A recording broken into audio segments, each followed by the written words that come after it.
Welcome, one and all, to Baddies in the Backseat, an interview show where I sit down with my friends and we discuss their daily lives. Our goal, of course, is to find the magic within the mundane. My name is Tiernan Patrick McCann Towie. I use any and all pronouns, and today I am sat down with my friend Lucas Wilson. Please tell us your pronouns. I go by he, him. Also cool with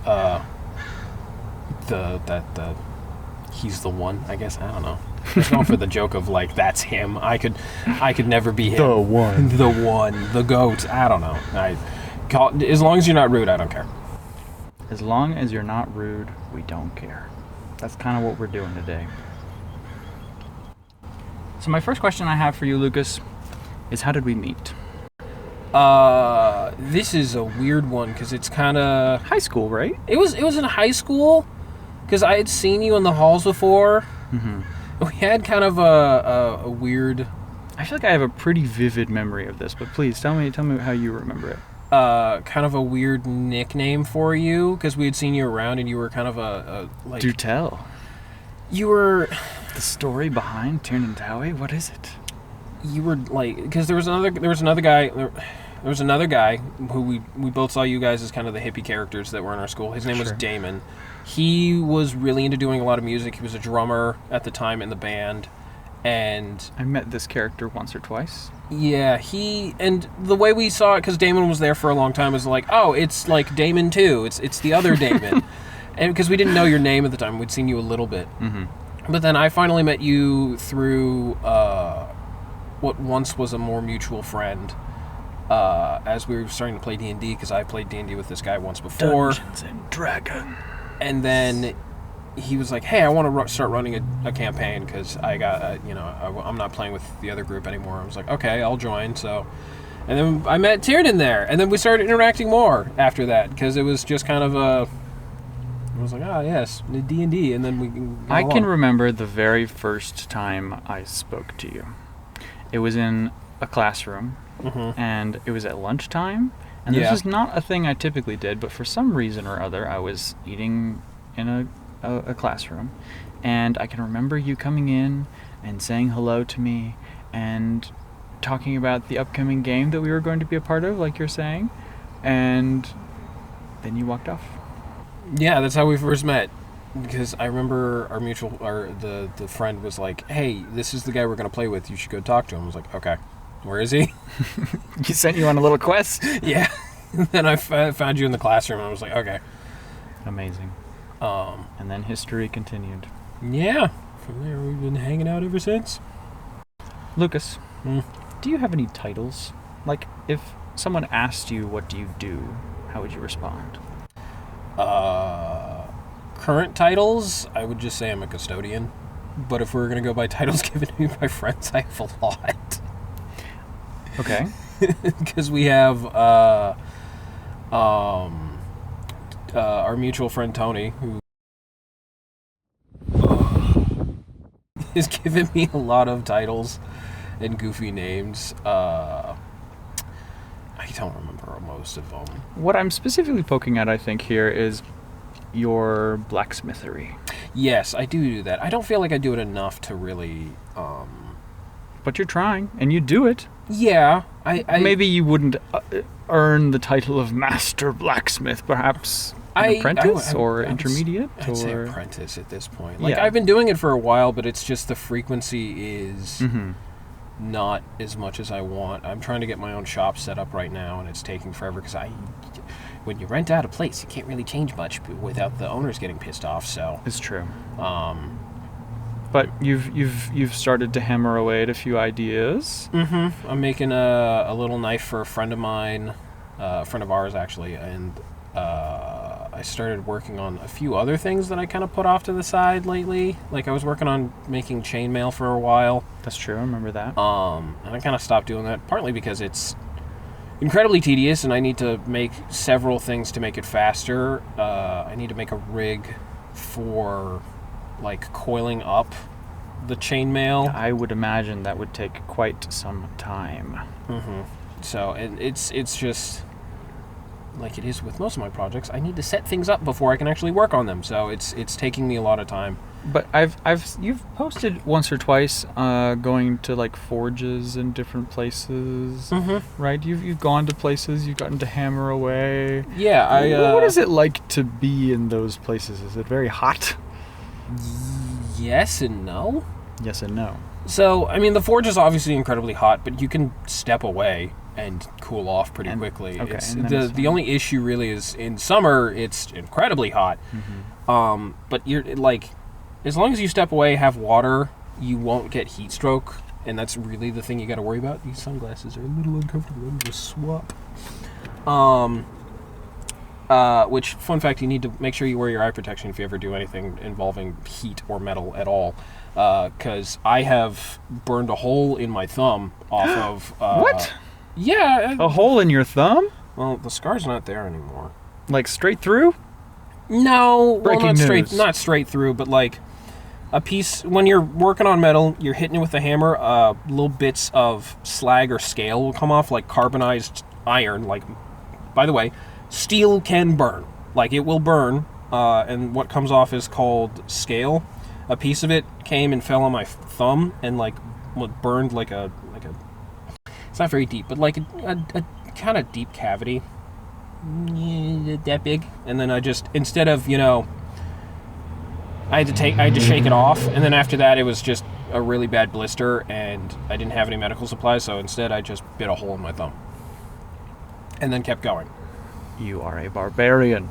Well, I mean, but it worked, huh? Yeah, it worked. I put a Band-Aid on after. Okay. But and no scar now?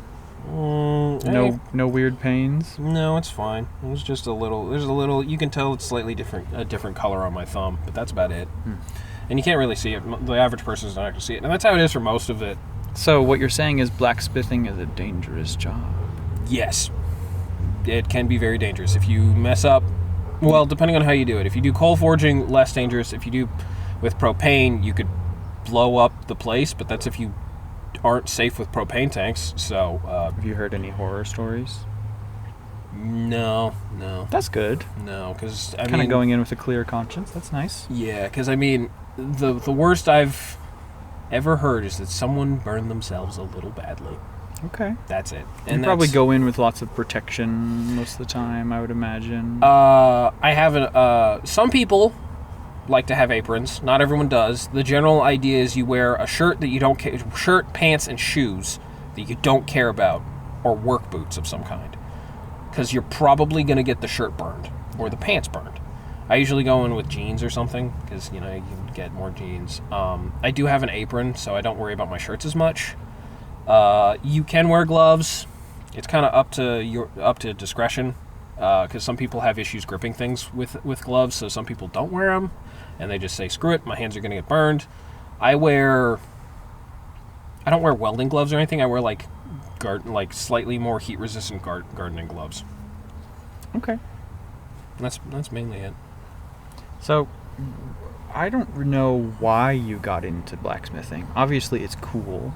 Obviously, you want to make swords and probably a full suit of armor. I feel like everybody kind of dreams about doing something of that sort. But I mean, in my head, all I have is the picture of like that one weird-looking goblin guy in Dark Souls who's always just banging away at stuff. Like, is that where the dream came from? Yes. Why? Yeah. I was 4. You were 4 years old. I was 4 and I saw a dude. I was 4. I watched a movie about blacksmithing. I mean, I'm really into fantasy stuff in general, so I watched Lord of the Rings when I was a kid. But I saw people making swords, and I was like, I want to do that. It's something I've always wanted to do. And I for a while I was looking for clubs that would allow me to do it at different colleges and whatnot, because I assume there might be one. There is one actually at the local college we're near, but I'm not a student there yet, so I can't really participate. And I also didn't find out until like recently, as of like a year ago, that there's a club. You were 4 years old, you saw a movie, is that what you said? Or you saw a guy? It could have been a guy, well, I did see a guy when I was 6. Like, I went to So you had some foundational young experiences that led you to be utterly fascinated with this craft. Yeah. I mean, I've always liked... I feel like everyone likes fire. Yeah. And everyone's... It's become a big part of human culture. Fire. It's a really big part of human culture. And then another thing is that I feel like most guys like swords. I agree. So you take fire, swords, and you can make them. Why not do it? Yeah. Yeah, simple as that. So what else is there to say? That's why I wanted. That's why I was like, I'm gonna go be a blacksmith. And then I just kept asking people and looking around, and eventually found a guy who runs a club out in Salem. And then I go out there every once in a while, and I just do some forging. And it's pretty cool. Super cool. Mm-hmm. So, now that we're pretty deep into this interview, I'd like to ask probably the most important question I'm going to ask you all evening. Mm-hmm. What is your favorite color? This is favorite color right now. Purple. Purple. Purple. What kind of purple? Like a dark purple? Yeah, like darker a soft purple. Lavender purple. No, I like a deeper purple. I've always liked blues and purples. If you talk to my parents, they're gonna be like, "Oh no, you liked all kinds of different colors." And the truth is, yeah, my favorite colors change a lot, but the general one I've always liked is purple because I used to really like red, and my mom really liked blue. So then I was like, purple. Also, fun fact: purple doesn't exist. Fun fact: the sky is actually purple, but we just can't see it. That would be the truth. Crazy. I mean, the sky's blue because of oxygen. There's a podcast called Let's Learn Everything. They have a whole episode about it. They're science communicators. Just go find it. Here's the episode number. Enjoy. The sky is purple. I didn't know the sky was purple. I know it's blue because of oxygen. Right. But purple is doesn't exist on the color wheel. In the spectrum of colors we can see, our brains fill in the gap. Interesting. Purple is an idea. Yeah, because there's nothing between blue and red actually. The farther you go towards each one, the shades get closer, but there's no purple. It doesn't exist. Wow. Now you can fact check me. I might be wrong. I always like to tell people about scientific things. Fact check me if I'm wrong. Cool. Fact check. I like everything. to know. Yeah, I like to know if I'm wrong because then I can update my knowledge, and that's always a good thing to do. That is wise words. So purple. I like the imaginary color. That's my favorite color. Pretty good. Do you have any pets? Me personally, no, but the house I live in has a lot of pets. Did you have any pets when you were growing up? Yeah, I had there were more of my parents' pets. The only pets I have had was 2 fish. Okay. What were their names? The first one was Elo. Elo. And then I don't remember the second one. What did they look like? They were blue betta fish. Blue betta fish. They each lived to be about a year. Did you have them at the same time or no? Different times. If you cannot have 2 betta fish at the same time, they will kill each other. Okay, I've heard this. No, they never met. No, they never met. The first one I got because I think I just wanted to fish. And I was taking care of it. Like, I'd clean the tank. We'd clean the tank, take him out, feed him, make sure he was fed, clean the tank, did all the things. Just one day I woke up to go to walk to school because I lived in a different city at the time, and I just was like, all right, time to feed the fish. Walk up, belly up dead.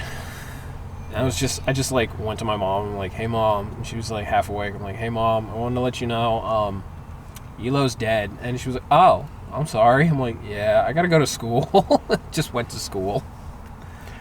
I heard someone talk about fish dying lately, and they were specifically talking about how it's kind of disrespectful to flush them down the toilet. Do you remember what happened to your fish?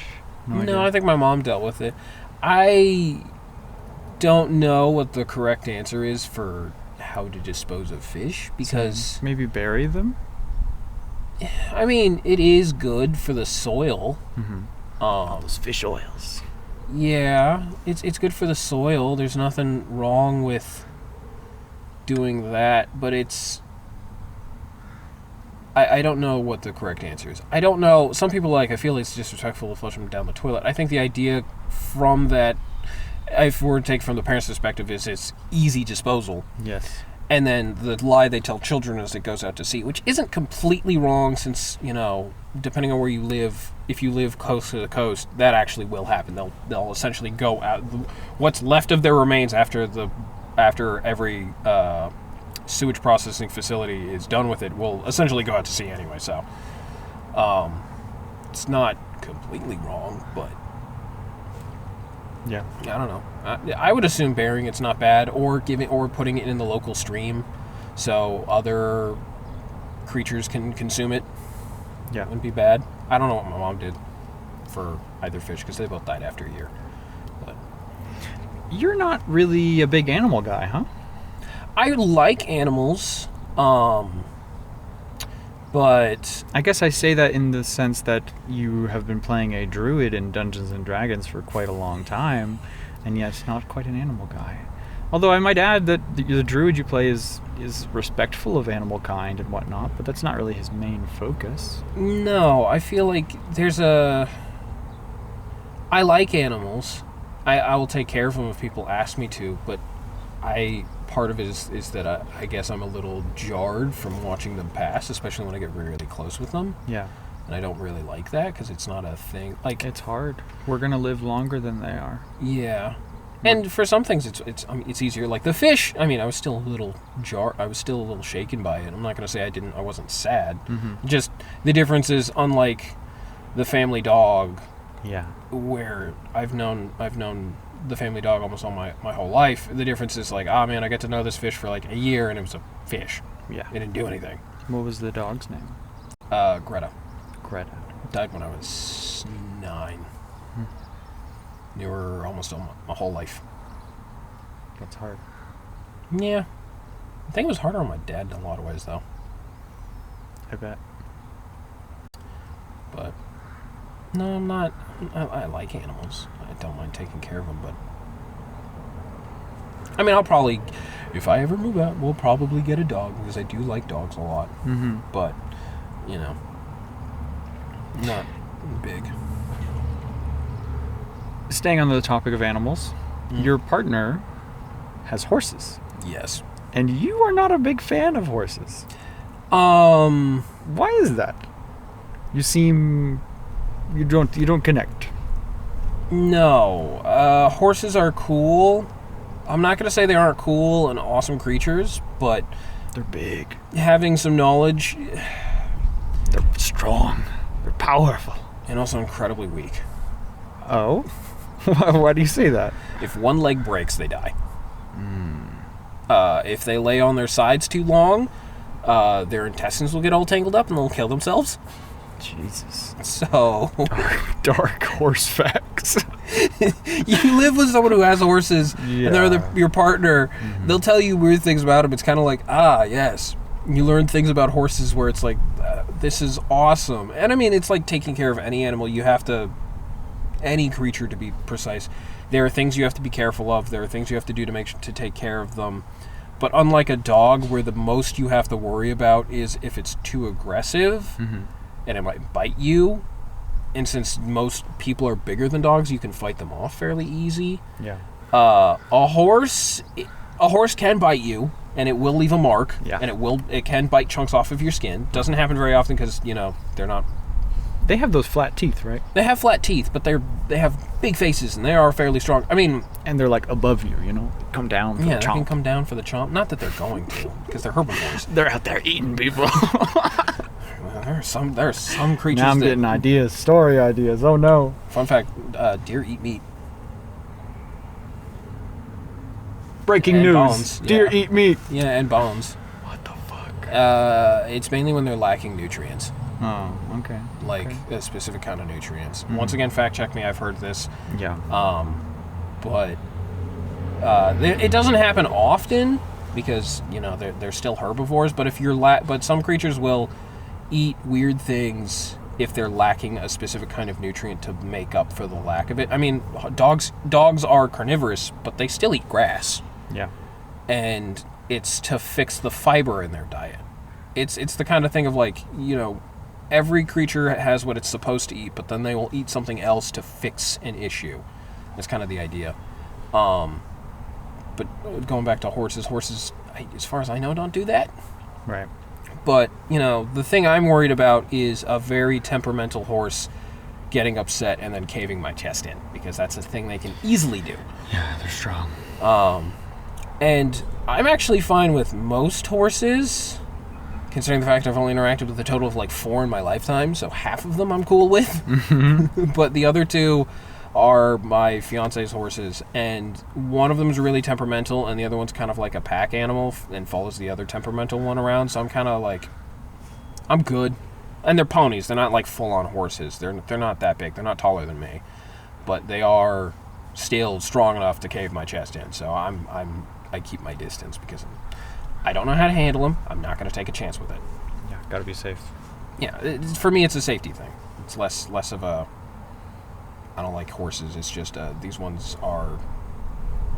I don't know how to handle them, and I don't want to worry about it. So I don't. When you were a child, Mm. a kid, Mm-hmm. and when life was so blissful that you had no need of a cellular phone to fill your pockets, Mm-hmm. what did you keep in those pockets? No keys, no wallet. What was in there? A wallet. A wallet. Yeah. Even from a young age, you had a wallet. Yeah. A businessman. No. Just put random shit in it. Put random stuff in it. I don't think I had much in my pockets a lot of the time. If I found a cool rock, I'd put it in my pocket. Mm-hmm. If I had candy, I'd put it in my pockets. Mm-hmm. Do you still pen and collect? paper? Yeah. You still collect cool rocks? No, not really. That's my fiance's thing. Mm. What would you do with those cool rocks when you did find them, though? Go skipping. Yes. Yeah. I didn't really collect rocks because I thought they were cool in the sense of like, it's a cool looking rock. It was a useful tool. But it wasn't a useful tool. It was just fun. Yeah. Just like, oh man, this is a nice rock for skipping, and then I'd take it, and me and my dad would go out to the river and we'd go skip rocks. When's the last time you skipped rocks? It's been about a week or 2. Oh wow, it's probably been like a year for me. No, a week or 2. That's good. It's been a little more. It's been a little more than a week. When I went to California last, which was Fairly recently, I went to visit some of my nephews. They're really cousins. They're cousins second removed, essentially, but nephews because they call me Uncle. They call me Uncle Lucas. Went skipping rocks at a river in California. So, you're pretty good at it. Me too. The joy I have, and this explains a lot about who I am as a person, is I used to want to find the best skipping rocks and get as far as possible. Now I like picking up big chunky rocks that have no reason to be skipped and trying to skip those. And I can get them to skip, and I'm proud of that. That's what I like doing. How do you do that? The same way you would skip a rock. A normal rock. You just hug it the same exact way, but you put a lot more force into it. Shako. No, the most I can ever get is like 1 or 2 skips. Yeah, and that's pretty cool. Yeah, it works, and that's what's fun. Mm-hmm. And that should explain a lot about who I am as a person. You do enjoy finding a thing that's not supposed to work and then forcing it to work.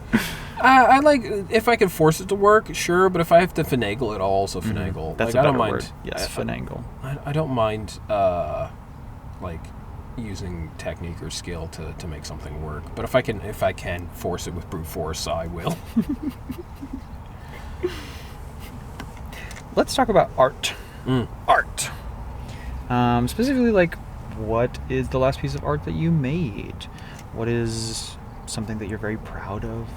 What is some art that you long to make?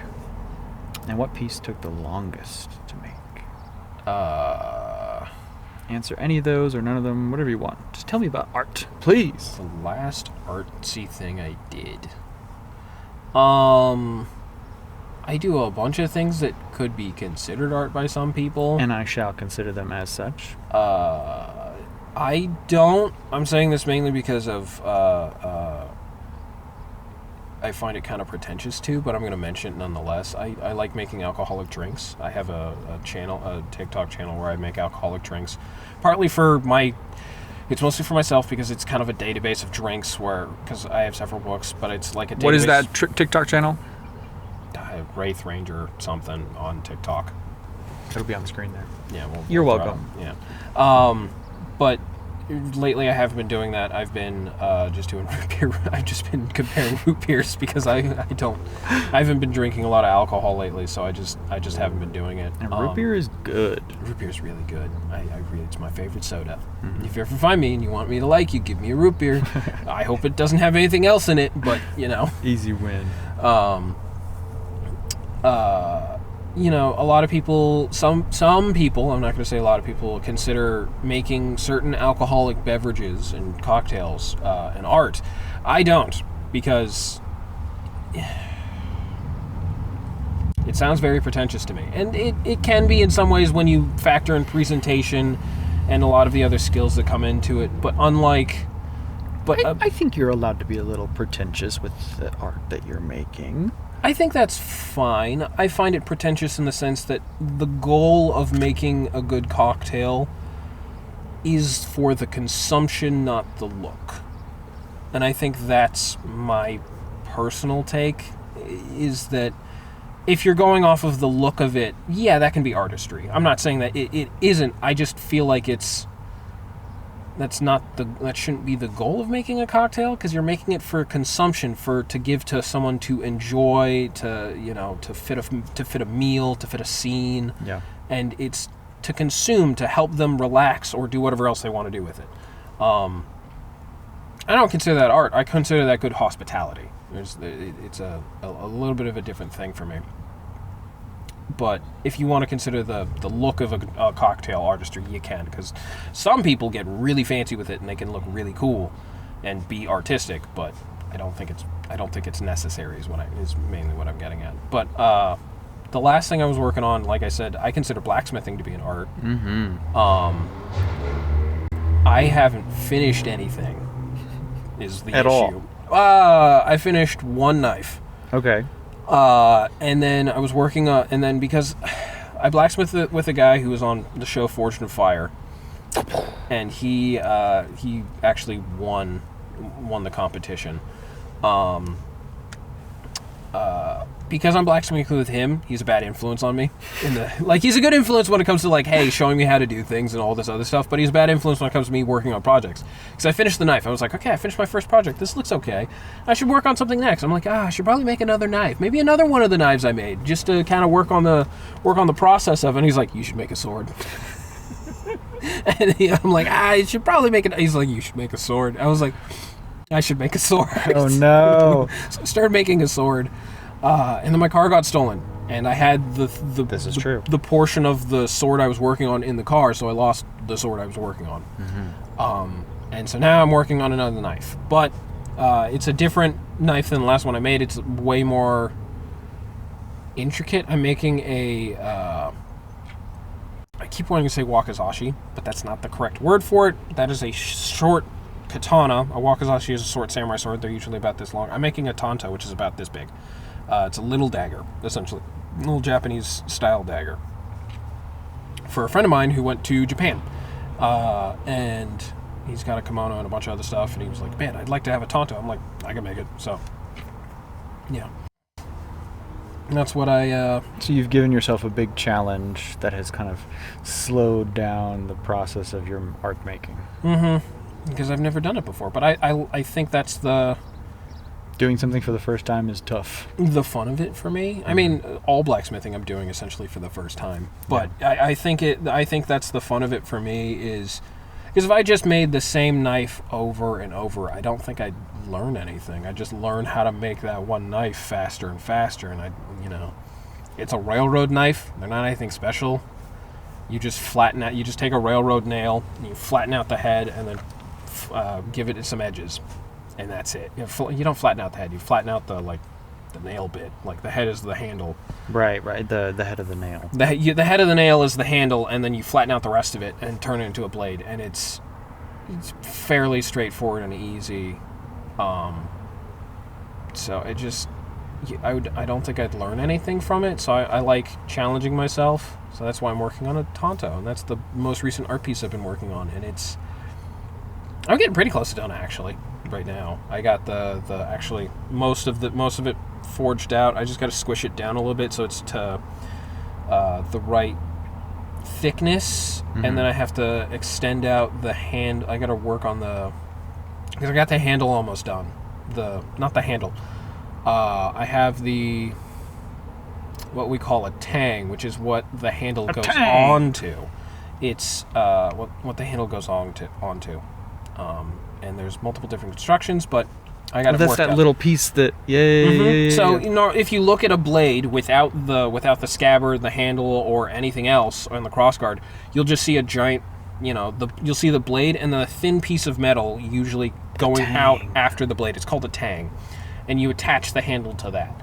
I actually need to work on the tang a little bit more because I made mine too thin. So for a lot of swords and knives, you want to make it thinner than the blade most of the time if you're making a specific kind of sword or knife.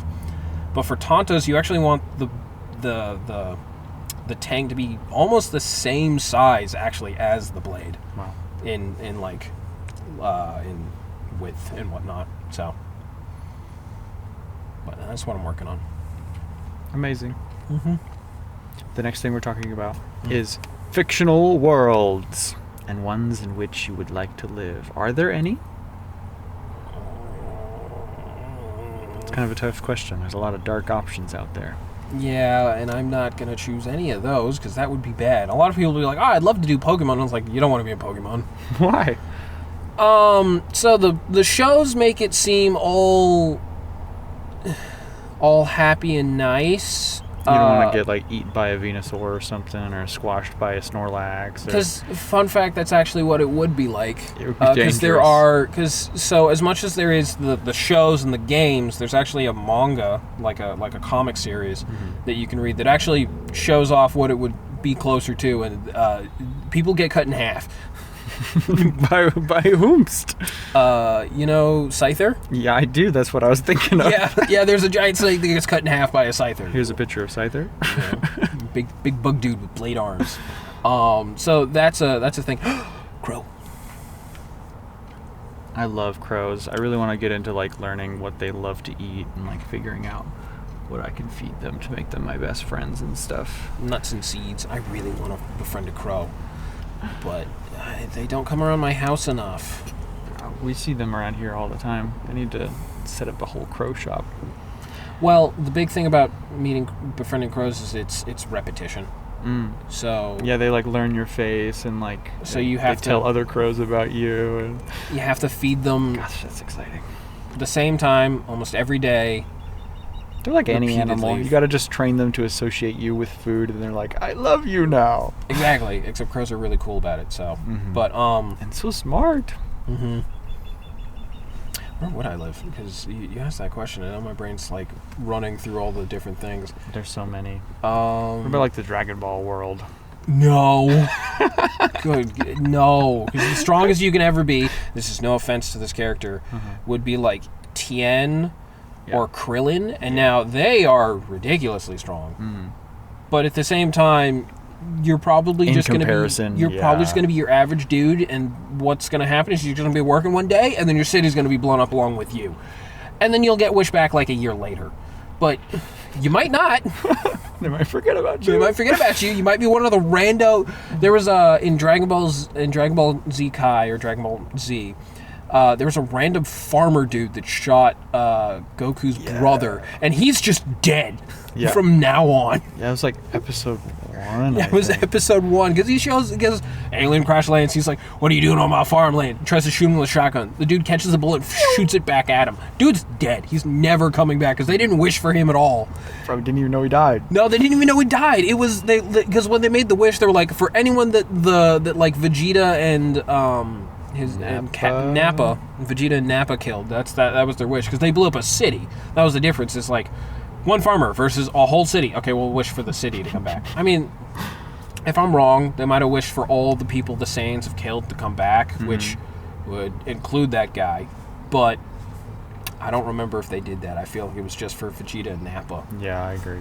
But okay. The question remains. Not Dragon Ball.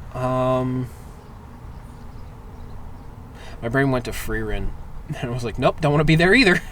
There's lots of dark stuff. That's a good one, though. It's a really good show. I really like it. I'm trying to think of... I wouldn't want to be in the Aragon series because that world also kind of sucks. About like I think Percy Jackson. Yeah. Because you still have a lot of the creature comforts we have nowadays, and It's like it's the modern world, plus there are some demigods and other crazy stuff too. yeah, and they have like it depends on which side you would end up being on. If you're on the Greek side or the Roman side, the Roman side is better because you can actually be an adult and be safe because they have a college you can go to in their camp that and you can live there and be safe. So I'd rather do that one because I have the ability to be safe and also have really cool powers, but I could be safe. Okay, let's double down. Which of the gods would you want to be associated with? Perhaps the god of the forge? Hephaestus? Yeah. No, actually I don't think I would. Because that would take all the fun out of learning. You'd like a challenge. Yeah, if it comes naturally to me, that's not fun. Sure. I mean, in some ways it is. I find some things fun when they come naturally, but Such as? What things do come naturally to the great Lucas Wilson? I almost said his middle name, but he doesn't like when I do that, so I'm going to keep the secret. Do I? I don't remember if I don't like if you said the middle name. I feel like you said I'll it run once. with it. I'm pretty good at math. Yeah? That's kind of... I don't know much else.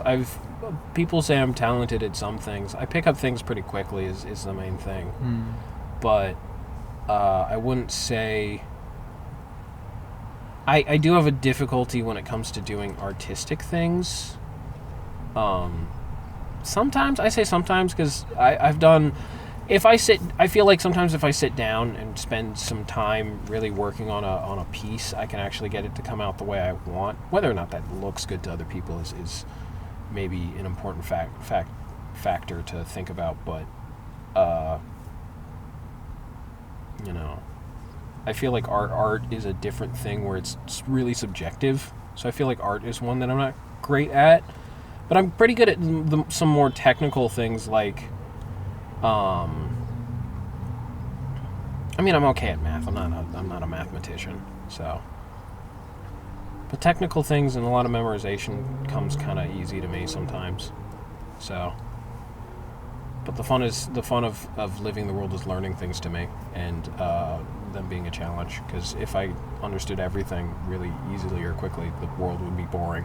Because if everything comes to you, if you get everything in life whenever you want it, what's the point of living? Because you have everything now. What are you going to do with everything?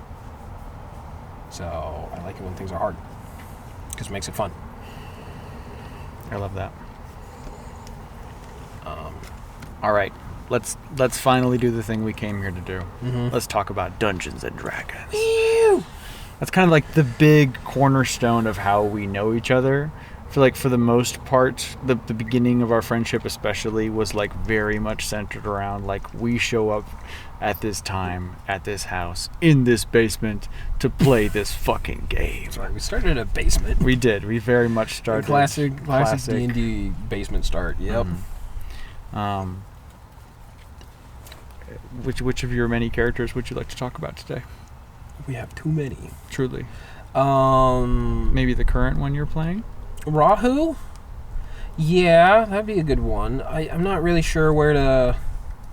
Because the current issue is all of my characters are kind of sitting in a limbo of we haven't played in forever.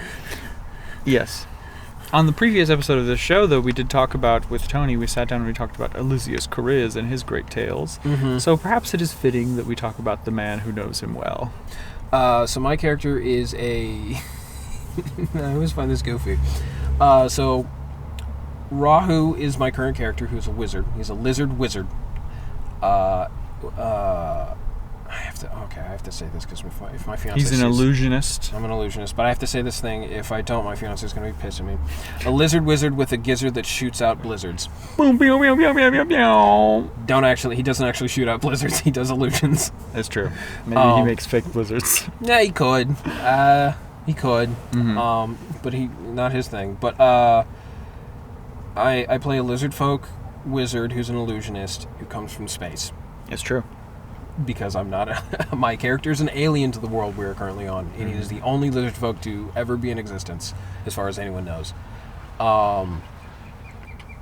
And this character, the way I like to play him is that he is a little insane and very much Possessive, and one of my favorite archetypes, which I should stop playing because I'm not built this way, is I might be out of magic, but I still have two hands. And I need to stop playing him like that. It's true. You love playing a dude who should not be fisting somebody, boxing somebody in the dark, and yet there you are. I've done it 3 times and gotten away with it. It's true. And I'm the squishiest one. I should be the squishiest one, but I'm also one of the tankiest people on the team. Well, yeah, because I have my HP is not bad. My AC is not too bad either because I'm a lizard folk and I have a decent dexterity. And I deal okay damage when I'm fighting. It's really bad, but it works for no reason. But your goal eventually is to start a circus, right? Mm-hmm. Rahu's goal is to start a circus and travel around because he wants to be famous.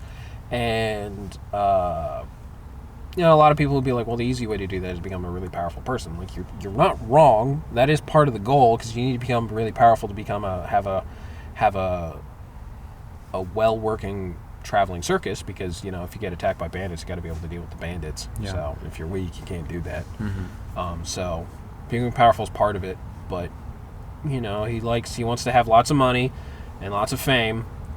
Good way to do that is to get more powerful, but once you have power, that means people are going to hunt you down. So you got to be fun. So if you're part of a circus, no one's going to hunt you down because you're just giving fun to people. So you get to be powerful, famous, and have lots of money, and people are going to leave you alone because you're a circus member. Is the idea. Not a bad life. So yeah, it's a good idea. I find Rahu fun. Yeah, but you haven't played him too much. I mean, we've had... I feel like maybe like 11 or so sessions. I was just thinking it was like 10 or 11 sessions, so Yeah. it's not the most. It's not like Marin, who's in like what, the 50s. The other campaign I think just hit 70 last time. 70 sessions. Yeah. Which is a lot of Dungeons and Dragons. Which is a lot of sitting down for as much time as we can block off for an entire day and play until we can no longer continue staying awake and continuing to play. Yeah. That's how I like to play D&D. My favorite. It's just the best. I mean, like, some people like to make it where, like, we're going to play for 3 hours, we're going to sit down for a second, and we're going to go. But I'm like, I'm old school. I want to sit down and... I like blocking off a day. I don't mind doing a quick 3-hour session, but it just doesn't feel... I feel like I'm only just getting started, Maybe I'm too used to the long form. It's I'm ruined. It's not that long form. It's just that for me, it's a thing of like... I feel really... If I'm going to hang out with a bunch of my close friends... I don't feel like 3 hours is enough. Like, if I can only get in 3 hours, I'm not going to complain. But if I could spend a whole day with my friends, why wouldn't I? Yeah. So, it's kind of how it is for me. It's like, okay, well, if I'm going to play D&D, sure, I'll take 3 hours. But I'd rather do a whole day. Mm-hmm. So I'll take it. Play till you drop. Mm-hmm. No, we've done that. People were starting to fall asleep on his bed. That's true. That's true. It's funny.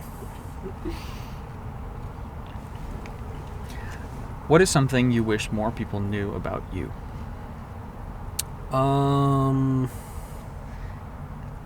Or even a random flip to the question, what is something you wish no one knew about you that people already know? I don't know how to answer that. I just thought it would be a fun thing to say.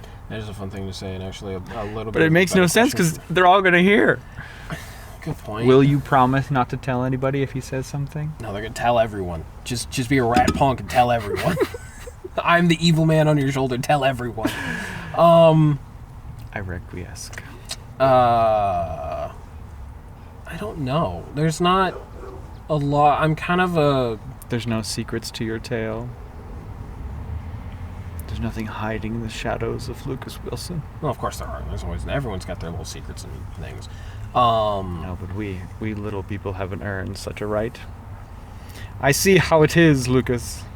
Keep your secrets. What would be you know what? I'm going to say this. All you fake anime fans weren't watching it on YouTube back in the early 2000s. I was. Breaking news. Get on my level. Anime on YouTube, early 2000s. Yeah, I did that. It was a time you had to... Everyone... It's like, oh man, I want to watch the show. Okay, it's on YouTube. Look it up. It's in one episode is in 3 parts. You have to search them down from different like YouTube channels and all this other stuff. And some people had bad translation. Some people had badly cropped videos. But you got through it. You got through it. Yeah, you know more about anime than anybody else I know. I know some people who know a lot about anime, but if I'm ranking them, you're my number one. Have you ever met someone that knows more about anime than you do? No. There we go. That's also more of a thing if I don't openly talk about it with a lot of people in the same way. Okay, get in the comments if you think you know more about anime than Lucas Wilson. You probably do. I mean, I really started watching in the early 2000s to 2010s when my parents got a laptop. Like my mom had a laptop and would allow me to go on it and watch stuff on Hulu back when Hulu was free. Right. And I started watching Inuyasha, One Piece, Bleach, and me and my family were watching Naruto together at the time because it came on the back in the early 2000s. This is why I said early 2000s is Naruto would come on the TV, and at the laundromat we'd go to, and I'd watch it, and then my dad got interested one day. He's like, "What are you watching?" I'm like, "I'm watching this show called Naruto," and then we started watching it together. Was it dubbed?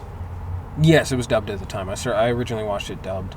And then my mom one day walked in while me and my dad were watching Naruto. I was like, "What are you watching?" And we're like, "We're watching Naruto." And then my whole family has all watched Naruto. That's really good. And it is how deep did you guys get into that show? There's a lot to watch. Okay. It's a long show. The funny thing is that I've watched more anime than my parents, but they have both finished all of Naruto and Naruto Shippuden. Wow. I haven't finished Shippuden. It's a long show. I've finished it, but that's like one of the only animes I've ever watched. You've watched Cowboy Bebop. I've watched a few, but not as many, and certainly none as long as Naruto.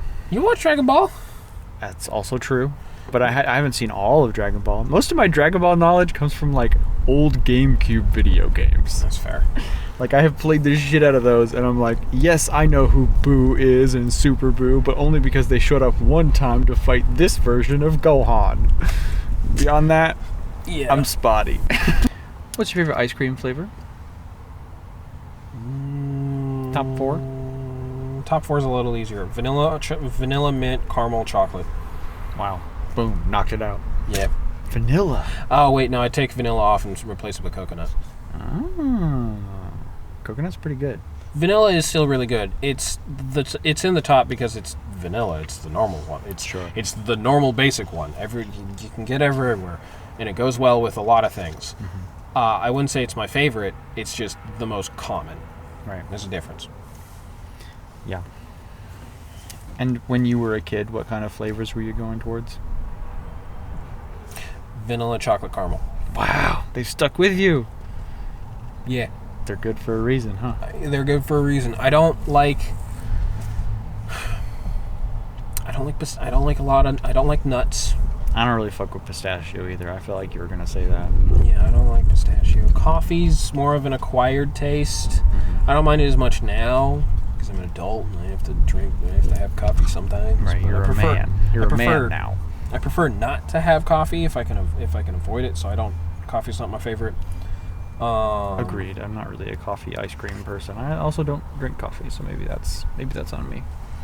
In my mind, these are the big pillars of what makes Lucas Wilson who he is. Mm-hmm. D&D. Yeah. Anime. Mm-hmm. Ice cream. Yes. Got anything to add to that list? Video games. Video games.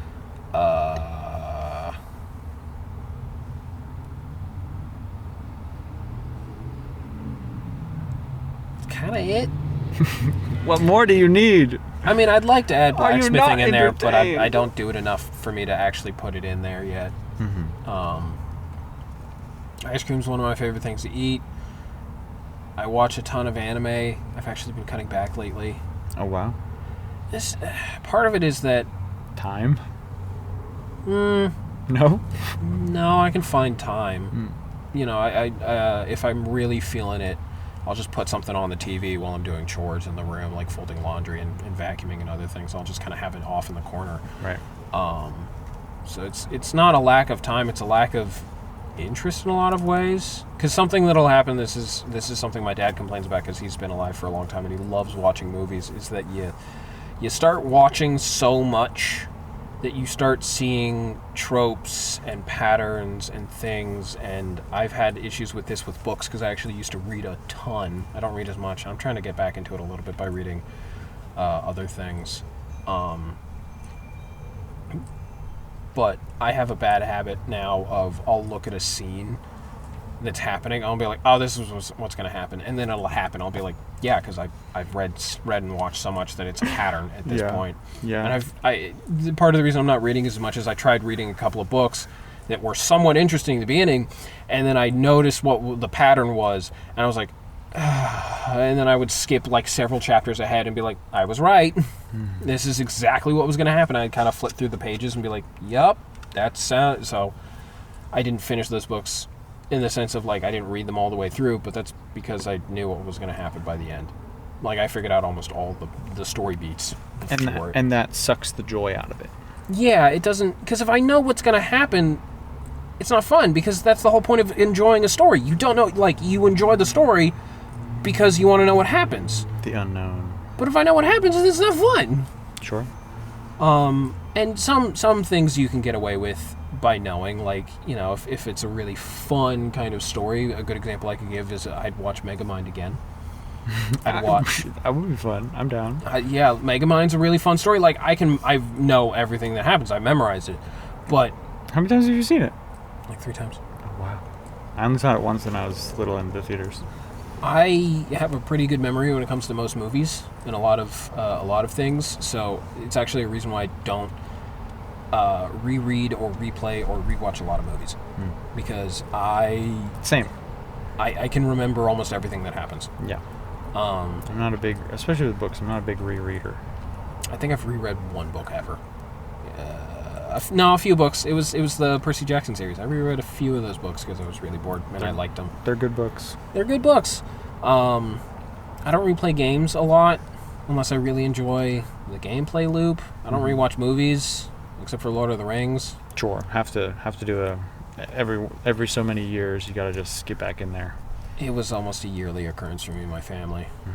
They're great. They're pure works of art. Yeah. So, when was the last time you did something for the first time? Blacksmithing? No. No, I've been doing roughly the same thing when it comes to blacksmithing. Well, technically, this is the first time I'm making a Tonto.